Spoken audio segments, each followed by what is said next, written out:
notre deuxième point concernant la foi agissante.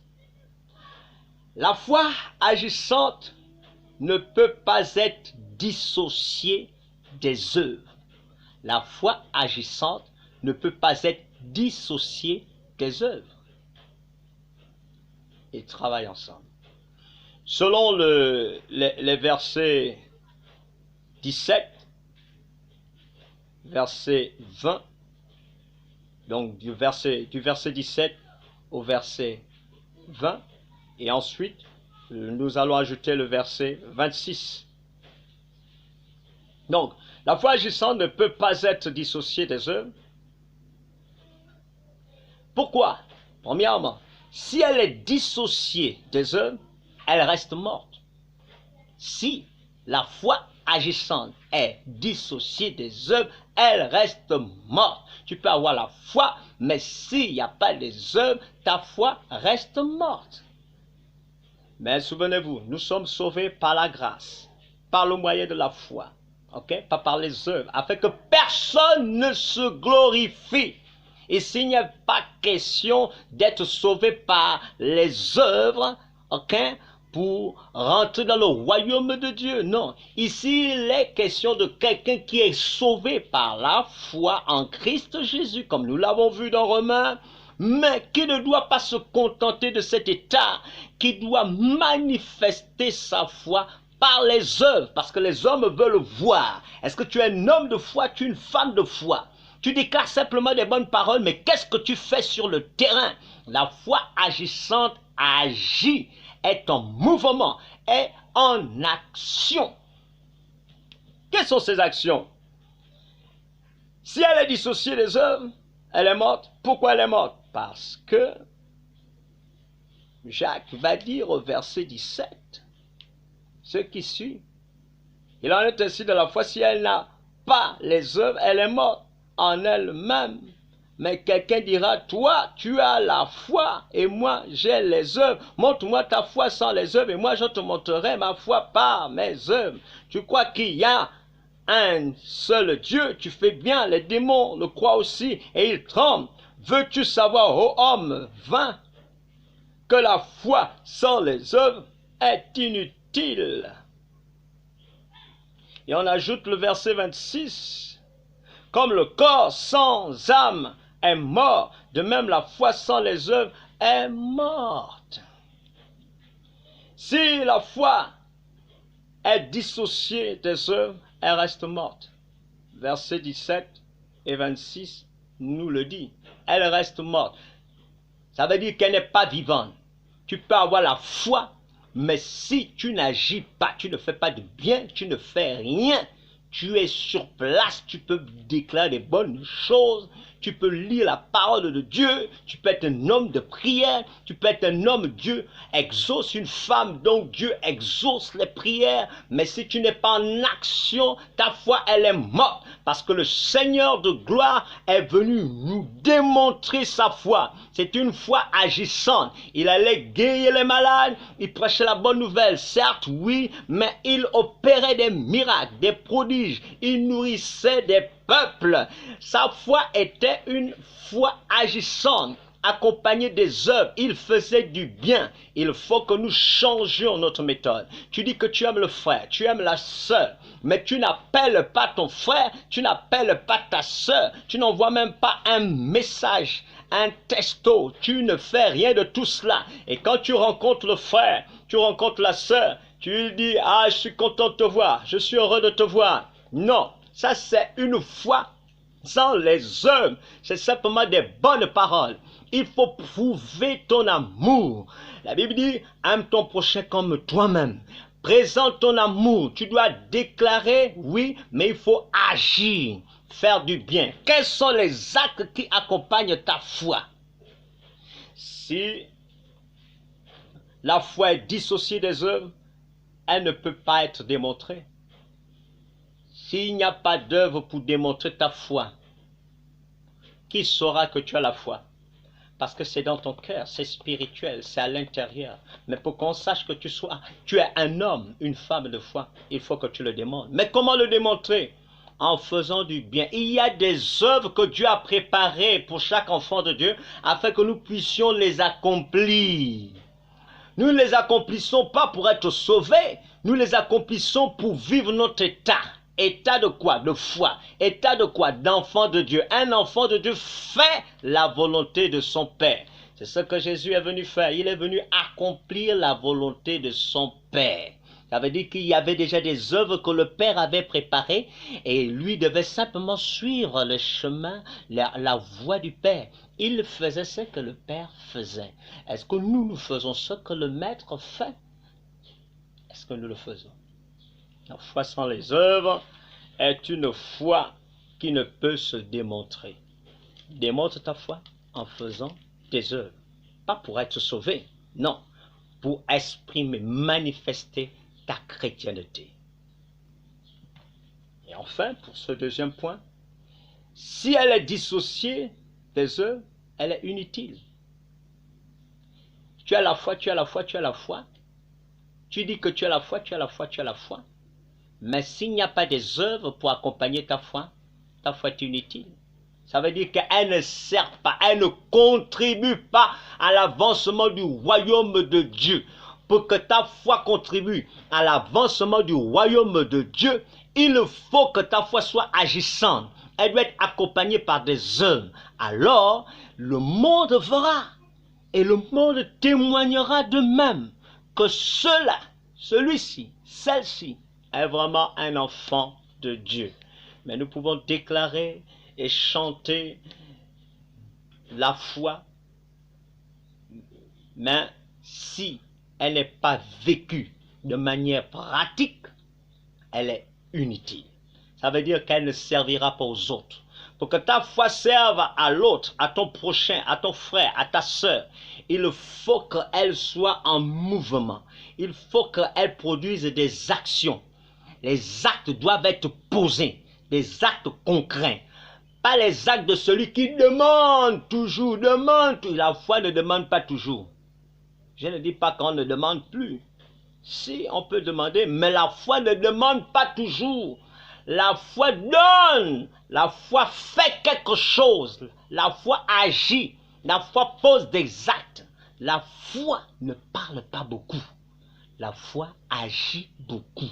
La foi se manifeste par les œuvres que Dieu a préparées pour toi et pour moi, afin que nous puissions les accomplir.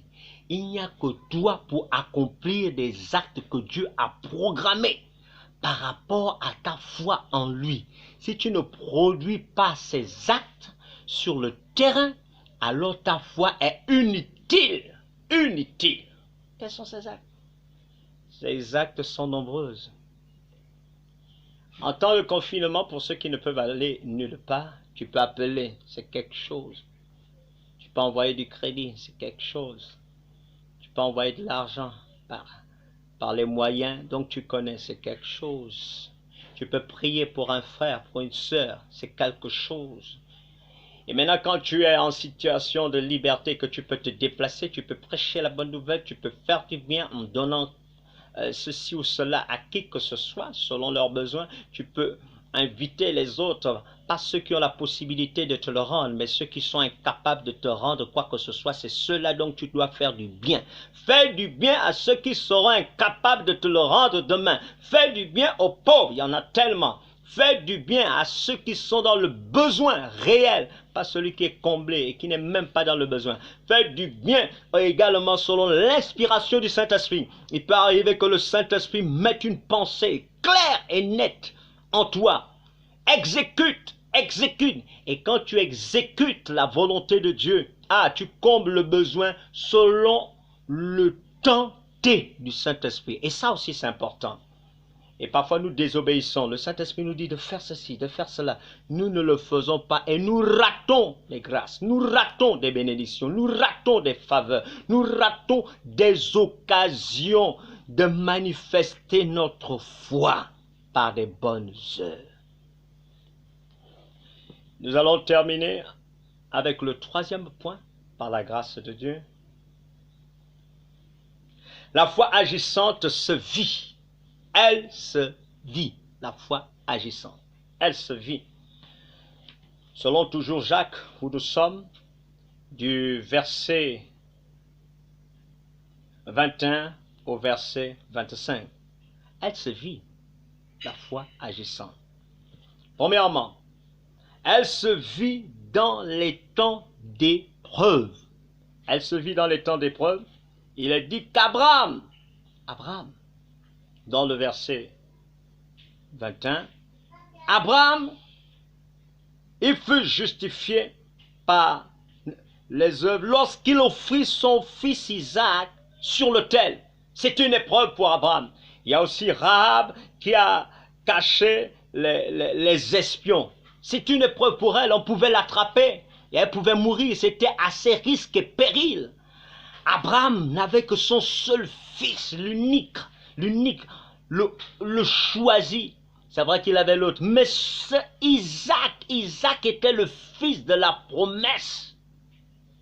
Et c'est une épreuve pour lui. Il aimait Isaac. Toi et moi, nous ne pouvons pas comprendre cela. À moins d'être père, à moins d'être mère. Oui, là nous pouvons comprendre. Mais à la dimension d'Abraham, nous ne pouvons pas le comprendre. Parce que toi et moi, Dieu ne nous a jamais demandé un jour de nous qu'on puisse l'offrir notre enfant, celui que nous chérissons, celui que nous aimons beaucoup. Chaque parent aime un enfant particulier. Parmi ses enfants, il aime un d'une manière spéciale. Il peut avoir 10 enfants, il peut avoir 20 enfants. On peut même se consoler en disant, moi j'aime tous mes enfants, c'est faux. Il y a un que tu aimes beaucoup. Et à cet enfant-là, tu as envie de donner le meilleur. Et c'était le même cas, la même situation que Abraham était en train de vivre. Il avait un fils qui avait toutes les promesses, qui devait poursuivre le chemin de ses promesses. Et Dieu va lui dire, donne-moi Isaac, pas n'importe lequel. Dieu spécifie celui-là. C'est une épreuve. Pour Abraham, c'est une épreuve. La foi agissante, ça se vit. Oh, Dieu m'a parlé, Dieu m'a dit ceci, Dieu m'a dit cela, Dieu t'a dit de faire ceci, Dieu t'a dit de faire cela, est-ce que tu as obéi? Et à chaque fois que quelqu'un obéit quand Dieu lui a dit de faire ceci, et si c'est réellement Dieu qui te l'a demandé de le faire, c'est suivi d'une bénédiction. Donc en temps d'épreuve, là tu es certainement en temps d'épreuve, mais je te dis qu'en temps d'épreuve, il faut que ta foi soit agissante. L'épreuve n'est pas là pour casser la foi, non. Une foi agissante n'est pas brisée par l'épreuve, n'est pas démolie par l'épreuve. Une foi agissante tient ferme. Une foi agissante avance, progresse, ne regresse pas. C'est le temps de persévérer dans la prière. Une foi agissante continue à persévérer dans la prière, continue à être en contact avec la parole de Dieu, continue à faire du bien. La foi agissante, c'est dans l'épreuve. C'est dans l'épreuve où Dieu nous texte pour savoir est-ce que tu m'aimes encore. Quand Dieu retire ce que tu aimes, il met tout de côté, est-ce que tu l'aimes encore? Quand le démuni vient maintenant, quand la disette vient, est-ce que tu m'aimes encore? Quand tu n'as plus les accessoires qui te poussaient à glorifier Dieu, à chanter Dieu de tout ton cœur, exalter Dieu, à dire que Dieu est bon, quand il n'y a plus ces choses autour de toi, est-ce que ta foi est toujours là? Notre foi ne dépend pas des grâces, des bénédictions que nous avons. Notre foi ne dépend pas de la maison, de la voiture, du statut social auquel nous sommes parvenus. Notre foi dépend de Christ Jésus, de l'amour que nous avons vis-à-vis de lui. Et lui-même, il pouvait dire à ses disciples, ne vous réjouissez pas parce que les démons vous sont soumis. Réjouissez-vous parce que vos noms sont inscrits dans le livre de vie. Notre foi dépend du fait que nous sommes conscients de notre salut, que nous sommes sauvés. Et si nous sommes sauvés, nous devons agir en conséquence. Nous devons travailler en conséquence comme des hommes sauvés. Les hommes sauvés marchent selon les principes de la Bible. Les hommes et les femmes sauvés marchent selon les principes de la parole de Dieu. Tu es sauvé, voici ton code. Le code spirituel qui te permet de maintenir ta foi solidement dans les temps d'épreuve, afin de rencontrer le dernier jour le roi des rois, celui qui t'a aimé, qui t'aime qui t'a sauvé et qui t'attend. Deuxièmement, elle se vit dans notre relation avec Dieu. Et Abraham est-elle dans cette relation avec Dieu au verset 23 qu'il va être déclaré, appelé ami de Dieu. C'est dans la foi agissante qu'on voit les vrais amis de Dieu. Quand il y a les difficultés, quand tout ne va plus, est-ce que tu es encore l'ami de Dieu ou bien tu as déserté ton poste? On n'est pas ami de Dieu parce qu'on le déclare. On n'est pas ami de Dieu parce qu'on le chante. On n'est pas ami de Dieu parce que les hommes vont le dire. On est ami de Dieu par rapport à ce que l'on fait. Qu'est-ce que tu fais qui prouve que tu es ami de Dieu? Qu'est-ce que tu fais? Est-ce que tu es en contact avec la parole de Dieu? Est-ce que tu écoutes la parole de Dieu? Est-ce que tu écoutes la voix du Saint-Esprit? Est-ce que tu obéis à la voix du Saint-Esprit? Est-ce que tu es toujours dans la louange, dans l'adoration? Est-ce que tu le célèbres à tout moment? Parce qu'un ami aime en toute saison. À tout moment, l'ami aime, l'ami est là, l'ami réconforte, l'ami n'abandonne pas l'autre. Est-ce que tu abandonnes Dieu quand ça ne va plus? Ou bien Dieu est toujours ton ami? Quand ça ne va plus, est-ce que tu dis des bonnes choses à Dieu? Ou bien tu condamnes Dieu? Ou tu traites Dieu d'injuste? Tu te plains vis-à-vis de Dieu?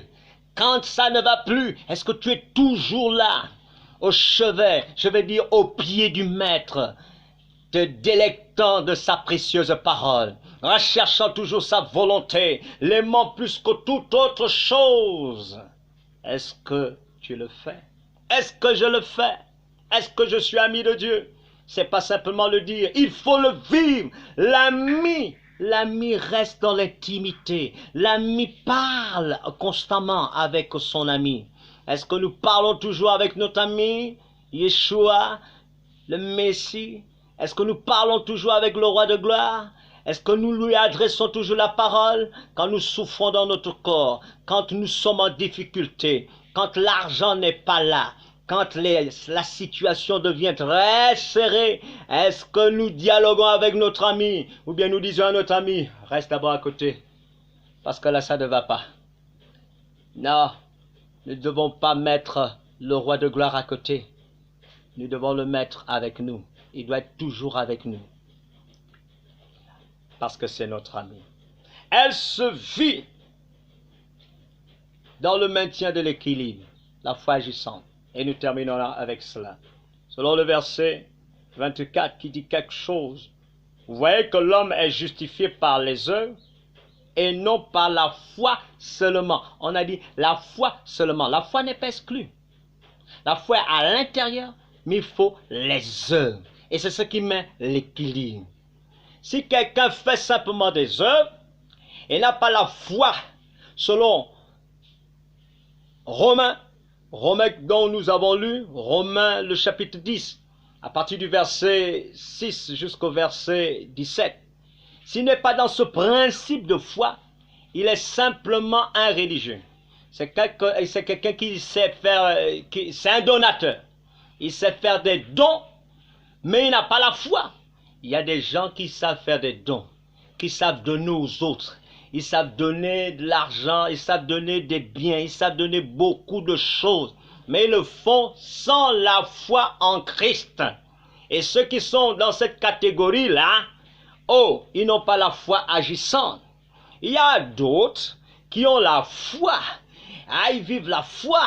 Ils vivent la foi en lisant la parole de Dieu. Parce que nous avons entendu dans Romains que la foi vient de ce que l'on entend. Et ce que l'on entend nous vient de la parole de Christ. Ils lisent, ils écoutent la parole de Christ. Ils ont la foi. Ce sont des hommes et des femmes de foi. Oui, mais ils ne sont pas dans la foi agissante parce qu'ils ne manifestent pas cette foi par des œuvres. Notre foi doit être équilibrée.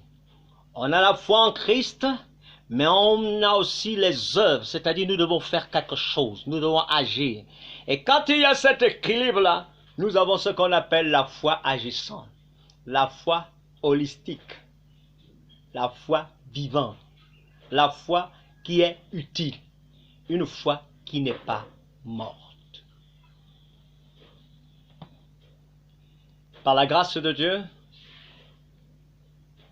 nous avons parlé de la foi agissante et nous avons, par le soutien du Saint-Esprit, présenté 3 points. Et dans le premier point, nous avions vu que la foi agissante n'est pas seulement un langage agréable. Un langage agréable vis-à-vis de nous-mêmes, un langage agréable vis-à-vis des autres. Dans le deuxième point, nous avons vu que la foi agissante ne peut pas être dissociée des œuvres. Parce que si on la dissocie des œuvres, elle reste morte. Si on la dissocie des œuvres, elle ne peut pas être démontrée. Si on la dissocie des œuvres, elle est inutile. Et enfin, dans le troisième point, nous avions vu que la foi agissante se vit. Elle se vit dans les temps d'épreuve. Elle se vit pour maintenir l'équilibre entre la foi et les œuvres. Inclinons nos têtes et prions. Père très saint, nous voulons simplement te demander de venir à notre secours. Viens au secours de notre foi, afin que notre foi, Seigneur, au Dieu Tout-Puissant, soit une foi agissante, une foi transformatrice, une foi vivante. Pas une foi inutile, mais une foi utile entre tes mains. Ah Seigneur, pas une foi morte, mais une foi vivante. Une foi par laquelle, ô Dieu Tout-Puissant, les autres peuvent se reconnaître, les autres peuvent être convertis, les autres peuvent être édifiés, les autres peuvent être fortifiés, vivifiés et même transformés. Seigneur, donne-nous d'avoir une foi agissante. Nous ne voulons pas être des cymbales, ô Dieu, qui retentissent, ô Dieu, des hommes et des femmes qui parlent simplement, mais qui ne vivent pas ce qu'ils disent. Donne-nous de mettre en pratique ce que nous disons. Nous voulons que notre foi soit active. Nous voulons que notre foi, Seigneur, mette des empreintes sur le passage que tu nous as donné sur cette terre. Car tous nous sommes de passage, mais il faut que, Seigneur, notre foi marque, ô Dieu Tout-Puissant, notre passage sur la terre. Comme toi, Christ, ô Dieu, tu es venu sur la terre et tu as marqué ton passage. Ta foi était agissante. Ta foi guérissait les malades. Ta foi ressuscitait les morts, ta foi pouvait nourrir des foules, ta foi faisait du bien, ta foi était palpable. Donne-nous également de rentrer dans la profondeur de la foi agissante, afin que nous ne soyons pas superficiels. Béni sois-tu pour tout ce que tu fais, dans le précieux nom de Yeshua, le Dieu vivant et vrai. Amen. Que le Seigneur vous bénisse, que le Seigneur vous garde dans la foi agissante. Soyez dans la paix et dans la joie. À la prochaine, par la grâce de Dieu. Le Seigneur nous aime.